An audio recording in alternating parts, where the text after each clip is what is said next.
بسم اللہ الرحمن الرحیم۔ السلام علیکم ناظرین، میں ہوں جی ایم جمالی اور آپ دیکھ رہے ہیں ڈیجیٹل کے سب سے بڑے چینل نیوز پاکستان کا پروگرام اے ٹو زی۔ ناظرین، متحدہ عرب امارات میں محنت کش پاکستانیوں کی بہت بڑی تعداد کام کرتی ہے۔ یہاں کام کرنے والے بھارتی شہریوں کی تعداد اگرچہ پاکستانیوں سے بہت زیادہ ہے، مگر یو اے ای کی بھارتی ورک فورس دھرم کمانے کی دھن میں اپنی عزت نفس بیچنے کو بھی تیار رہتی ہے۔ اس کے مقابلے میں ہمارا پاکستانی بھائی مزدوری بھی اپنے ٹرمز آف ریفرنس پر یعنی بادشاہوں کی طرح کرتا ہے۔ ایک طرف بھارتی لابی پاکستانیوں کو خلیجی ممالک میں روزگار سے دور رکھنے کے لیے اوچھے ہتھ کنڈے استعمال کرتی ہے، تو دوسری جانب بھارتی حکومت بھی سرکاری سطح پر اپنے شہریوں کے لیے ملازمت کے مواقع تلاش کرنے میں پیچھے نہیں رہتی۔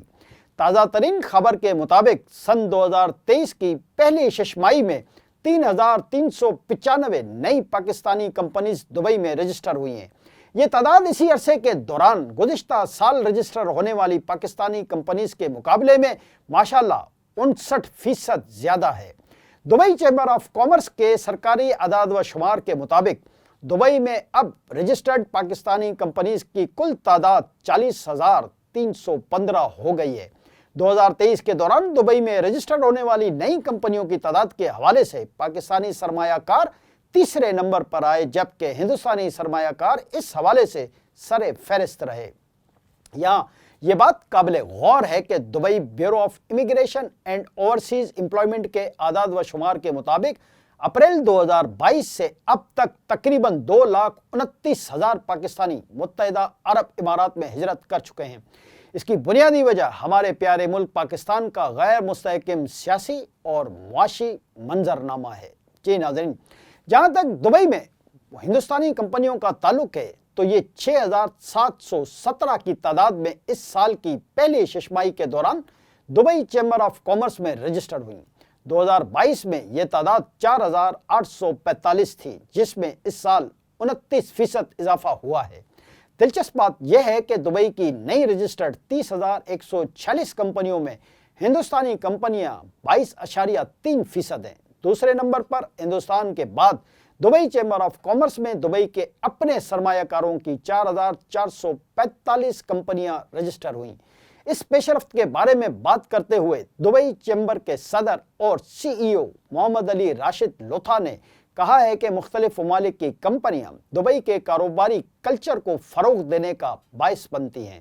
انہوں نے مزید کہا کہ دبئی چیمبر کے ساتھ سائن اپ ہونے والے نئے اراکین کی تعداد میں اس سال 43% اضافہ ہوا ہے۔ انہوں نے مزید کہا کہ یہ اضافہ دبئی کے اقتصادی ایجنڈے اور متحدہ عرب امارات کے دیگر اہداف کے مطابق ہے۔ اس کے علاوہ 2,154 مصری کمپنیاں دبئی چیمبر آف کامرس میں شامل ہوئیں، جو کہ اسی عرصے کے دوران پچھلے سال رجسٹر ہونے والی مصری کمپنیز سے 102% زیادہ ہیں۔ دبئی چیمبر میں شامل ہونے والی دیگر کمپنیاں شام، بنگلہ دیش، برطانیہ، چین، اردن، لبنان، جاپان، کرغستان، تنزانیہ اور ہنگری سے تعلق رکھتی ہیں۔ ان تمام اعداد و شمار کو دیکھتے ہوئے تشویشناک پہلو یہ نظر آتا ہے کہ پاکستانی سرمایہ کار اپنا سرمایہ بڑی تعداد میں دبئی منتقل کر رہے ہیں، بلکہ پاکستان کی ورک فورس بھی پہلے کے مقابلے میں زیادہ تعداد میں بیرون ملک جانے کو ترجیح دے رہی ہے۔ افسوسناک پہلو یہ بھی ہے کہ ایک طرف بھارتی مالکان اپنی کمپنیز میں پاکستانیوں کو ملازمتیں نہیں دیتے، تو دوسری طرف دبئی میں پاکستانی کمپنیز کے مالک بھی پہلی ترجیح عموماً بھارتی، سری لنکن یا بنگلہ دیشی شہری ہی ہوتے ہیں۔ ناظرین، اس سوال کا جواب تو میں آپ پر چھوڑتا ہوں کہ اپنوں کو روزگار فراہم کرنے کے مرحلے پر پاکستانی ہی پاکستانیوں کے دشمن کیوں بن بیٹھے، مگر اپنی حکومت سے یہ سوال ضرور کروں گا کہ آپ کا اوورسیز امپلائمنٹ ایکسچینج دبئی سمیت پوری دنیا میں پاکستانیوں کے لیے ملازمت کے مواقع پیدا کرنے کے لیے مطلوبہ جدوجہد کیوں نہیں کر رہا۔ آج کے لیے اتنا ہی۔ اگلے پروگرام تک کے لیے اپنے میزبان جی ایم جمالی کو اجازت دیجیے۔ اللہ حافظ۔